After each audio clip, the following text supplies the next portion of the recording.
10 years is a long time to hold onto anger, but some betrayals cut too deep to forget. I'm Rebecca Turner, and until 3 months ago, I hadn't spoken to my sister Amanda since that night in 2014 when she helped destroy my life. I built a new existence for myself in Seattle, far from our hometown of Charleston. My interior design business was thriving. I had real friends who didn't know my past, and I finally stopped flinching every time I saw a wedding announcement. Then the email arrived. Dearest Becca, it began, using the nickname I hadn't heard in a decade. I'm getting married. I know we haven't talked in too long. But you're my only sister, and I can't imagine my special day without you as my maid of honor. Please say yes. Love, Mandy. I stared at those words until they blurred, memories flooding back like a broken dam. The last time I'd been asked to be a maid of honor, it was for my best friend Charlotte's wedding. The night I discovered my fiancé Nathan in the bridal suite with my sister. The night that ended with destroyed friendships, a canceled engagement, and me fleeing Charleston with nothing but a suitcase and a shattered heart. Delete it, my roommate Jenna advised when I showed her the email. Nothing good can come from reopening old wounds. She was right, of course. The smart thing would be to ignore it, to protect the peace I'd built. But something about the timing nagged at me. Why now? After 10 years of silence, why reach out for this? I found myself Googling Amanda. Her social media was full of perfect photos. Successful real estate agent, charity event organizer, pillar of Charleston society. She was marrying Bradley Harrison II, heir to a shipping fortune. The society pages were already calling it the wedding of the year. At least look at her Instagram, my assistant Morgan suggested during our morning meeting. See what you're dealing with before you decide. I did. And that's when I saw it, buried in the comments of an engagement photo. A familiar name that made my blood run cold. Nathan Porter, offering congratulations and mentioning how excited he was for the big day. Nathan. The man who'd been my everything, who I planned to spend my life with, who I'd caught with my sister the night before my best friend's wedding. The man who had helped destroy not just my relationship, but all my friendships, my reputation, my entire life in Charleston. And my sister had invited him to her wedding. The wedding she wanted me to be part of. My hands shook as I closed the browser. This wasn't just about a wedding invitation. This was something else entirely. Against my better judgment, I replied to Amanda's email. A simple, "We should talk first." Her response came within minutes, an invitation to video chat that evening. She looked the same but different, still perfectly put together, but with an edge of desperation in her eyes that the expensive makeup couldn't quite hide. Becca, she breathed when my face appeared on screen. You look amazing. Cut to the chase, Amanda, I said, keeping my voice steady.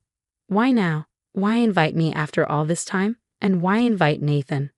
She flinched at his name. It's complicated. Charleston is a small town, you know that. Everyone who's anyone has to be invited to a wedding like this. Bradley Scamley expects. Bradley Scamley doesn't know what happened that night, I interrupted. But you do. You were there. You were part of it. Tears welled in her perfectly made-up eyes. I was young and stupid. We all were. But this is my chance to make things right, to have my sister back, to show everyone that we've moved past all that ugliness. Moved past? I laughed, but there was no humor in it. You destroyed my life. You and Nathan and Charlotte. You all decided to believe his lies, to make me the villain. Do you know what it was like, having everyone in town whisper about poor Nathan and how I'd supposedly been cheating on him? Having my own parents believe him over me? It wasn't like that, she protested weakly. It was exactly like that. You helped him spread those lies. You stood there in that bridal suite, lipstick smeared, and told everyone that I was the one who'd been unfaithful, that Nathan was comforting you after discovering my supposed betrayal. The memory was still razor sharp. Me walking in to check on the bride's champagne, finding my sister and fiancé in a passionate embrace. The shock on their faces quickly replaced by calculation. Nathan spinning his tale of how he'd discovered my infidelity weeks ago. How he'd been heartbroken, how Amanda had been helping him cope. My sister nodding along, tears streaming down her face as she claimed she'd only been trying to help him through his pain. Charlotte, my best friend since childhood, choosing to believe them. The wedding guests whispering, pointing, the story spreading through Charleston social circles like wildfire. My parents' disappointed faces when they asked why I'd thrown away a good man like Nathan. I couldn't stay in Charleston another day after that, I said, watching Amanda's face crumple. I lost everything, my friends, my family, my reputation, my business contacts. I had to start completely over in a new city, and now you want me to come back. To stand beside you at your wedding while Nathan watches from the audience. Please, she whispered. It's different now. I can explain everything. Just come to Charleston, be my maid of honor. Let me make things right. Something in her voice caught my attention, a note of fear, desperation. This wasn't just about reconciliation. There was something else going on. What aren't you telling me, Amanda? She glanced off screen, then back at me. Nothing. I need my sister, and Bradley's family is very traditional. They expect a certain kind of wedding, with family unity and social connections. It would mean everything to have you there. I studied her face, remembering how she used to twirl her hair when lying as a child. Her right hand was at her temple now, fingers twisting a perfectly styled strand. I'll think about it, I said finally. Send me the details. After we disconnected, I sat in my dark apartment for a long time thinking. Then I called Morgan. I need you to do some digging, I said when she answered. Something's not right about this wedding. I want to know everything, about Bradley, about Nathan's involvement, about what's really going on in Charleston. You're not actually considering going, are you? She asked, concern evident in her voice. Oh, I'm going, I replied, a plan already forming in my mind, but not for the reasons my sister thinks. The next few weeks were a whirlwind of preparations. Amanda sent over the maid of honor details, dress requirements, schedule of events, lists of responsibilities. I read everything carefully, noting names, connections, patterns. Morgan's investigation started turning up interesting details. Bradley's family company was in the middle of a merger. Nathan, now a corporate lawyer, was handling the legal work. Amanda's real estate firm had recently listed several Harrison family properties. Everything was connected, but the pattern wasn't clear yet. Then came the piece that made everything click. A small article in a business journal, barely a paragraph long, about irregularities in the Harrison company's recent dealings. An SEC investigation was rumored. I booked my flight to Charleston the next day, not for a wedding, but for answers, and maybe after 10 years, for justice. Charleston hadn't changed much in 10 years. The same graceful antebellum homes lined the streets, Spanish moss still draped the ancient oaks, and the air was still thick with jasmine and secrets. But I had changed, and this time I was ready for the city's particular brand of beautiful deception. The bridal luncheon was scheduled for noon at the Carolina Yacht Club, that bastion of old money and older prejudices. I arrived early, wearing Carolina blue, Amanda's chosen color scheme, and armor made of channel, my chosen protection. Becca, Amanda's voice carried across the clubhouse veranda. She rushed toward me, perfect in her white sundress, arms outstretched for a hug I didn't return. Behind her, I could see familiar faces. Charlotte, now a mother of 3 according to my research, and several other women from our old social circle.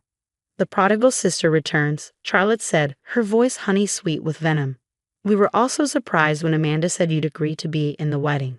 I'm full of surprises, I replied smoothly, watching their faces. Speaking of surprises, I hear Nathan's handling the merger paperwork for Harrison Shipping. Small world. A flash of something, panic, crossed Amanda's face before she could hide it. Oh, that's just business. Bradley's family has worked with Nathan's firm for years. Interesting timing, though, I continued, accepting a mimosa from a passing waiter. The merger, the wedding, the SEC investigation. Charlotte's champagne glass crashed to the floor. Amanda's face went pale. I don't know what you're talking about, she said quickly, too quickly. No. Then let me lay it out. Harrison Shipping is under investigation for financial irregularities. They need this merger to go through before the SEC findings become public. And what better way to ensure family loyalty than a big society wedding? You don't understand, Amanda whispered, grabbing my arm and pulling me away from the group. Bradley's family, they're not what everyone thinks. There are problems, serious problems. The merger is the only way to save the company. And Nathan? What's his role in all this? Her fingers dug into my arm. He has evidence, documents that could stop the merger. He said he'd keep quiet if I helped him get close to you again. The pieces clicked into place. So that's why you suddenly wanted to reconcile. Nathan used my sister to try to get to me again. Some things never change. You don't know what it's been like, Amanda's voice cracked, living with what we did to you. Nathan, he threatened to tell everyone the truth if I didn't help him. That he was the one who'd been unfaithful all along, that I'd helped him cover it up. My reputation, my real estate business. I'd lose everything. Like I lost everything 10 years ago. Tears spilled down her cheeks, smearing expensive mascara. I'm so sorry, Becca. I was young and stupid and scared. Nathan had everyone wrapped around his finger, and I was weak. And now? Are you still weak, Amanda? Before she could answer, a commotion broke out inside the clubhouse. Bradley's mother was arguing loudly with someone on her phone. What do you mean, leaked to the press? Who had access to those documents? I smiled, checking my watch. Right on schedule. You know, I said conversationally to Amanda, Morgan, my assistant, used to work for the SEC. She found those irregularities fascinating, especially the ones hidden in the real estate transactions your firm handled for the Harrisons. Amanda's face went from pale to ashen. What did you do? I didn't do anything. I just made sure the right people had access to the right information. The truth has a way of coming out, doesn't it? The next hour was chaos. Bradley's mother left in tears. Charlotte and the other ladies whispered frantically into their phones. Amanda sat frozen, watching her perfect wedding plans crumble. Then Nathan arrived, bursting onto the veranda with fury in his eyes. You, he pointed at me. Do you know what you've done? I stood slowly, feeling 10 years of pain and anger crystallize into cold determination. Expose the truth? Something you should have done a decade ago. I had everything under control, he snarled. The merger, the evidence, all of it. You've ruined everything. Like you ruined my life? I stepped closer, voice carrying across the suddenly silent veranda. Tell them, Nathan. Tell everyone what really happened that night. Or shall I? He looked around wildly, seeing the faces turn toward him, the phones probably already recording. It was all a lie, I announced clearly. Nathan was cheating on me with multiple women, including my sister. When I caught them, he created an elaborate story to discredit me, to make everyone believe I was the unfaithful one. And you all believed him because it was easier than facing the truth about the golden boy of Charleston society. That's not. Nathan stuttered, but the damage was done. And now he's been helping the Harrisons hide financial irregularities, using my sister's wedding as cover for a fraudulent merger. How am I doing so far, Nathan? The silence was deafening. Charlotte had her hand over her mouth. Amanda was crying quietly. The SEC has everything, I continued. The real estate fraud, the hidden accounts, all of it. Your legal career is probably over, Nathan. Along with this merger, and my sister's perfect society wedding. You bitch, he spat, taking a step toward me. Careful, I smiled.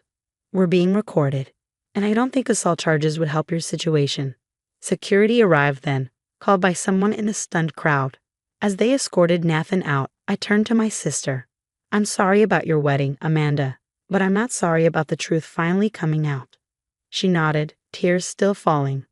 I deserve this. We all did.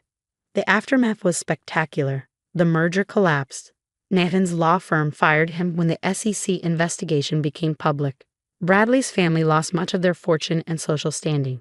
The society wedding of the year was canceled. But something unexpected happened too.